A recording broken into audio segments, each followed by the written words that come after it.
बिस्मिल्लाहिर्रहमानिर्रहीम। अस्सलाम वालेकुम नाजरीन, आज हम बनाने जा रहे हैं तलबीना। इसके लिए हमने होल व्हीट ले लिया है। 12 से 13 अदद हमने खजूरें ले ली हैं, इन्हें हमने बारीक चॉप कर लिए। 12 से 15 अदद हमने बादाम ले लिए, इन्हें भी हमने बारीक चॉप कर लिया है। एक पान लिया है, इसमें हमने 1 गिलास पानी ऐड कर दिया है। हमने व्हीट ऐड कर दी है और ये देखें, इसे 10 से 15 मिनट तक पकने दें लो फ्लेम पे, ताकि अच्छी तरह से गल जाए। उसके बाद हम आपको दिखाते हैं। और ये देखिए 15 मिनट हो गया, हमारी व्हीट अच्छी तरह से गल गई है। अब हम इसमें ऐड करेंगे दूध, आधा लीटर इसमें हम दूध ऐड करेंगे और इन्हें इसी तरह पकने दें मीडियम फ्लेम पे। देखिए 15 से 20 मिनट हो गए, व्हीट अच्छी तरह से गल गई है।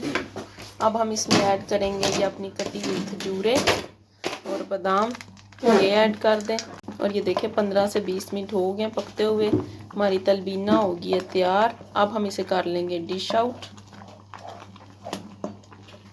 ये देखिए नाज़रीन, हमने अपनी तलबीना कर ली है तैयार। ये बहुत ही मज़े की बनती है, आप भी इसे ज़रूर ट्राई करिएगा। मेरे चैनल को लाइक करें, सब्सक्राइब करें, शेयर करें। शुक्रिया।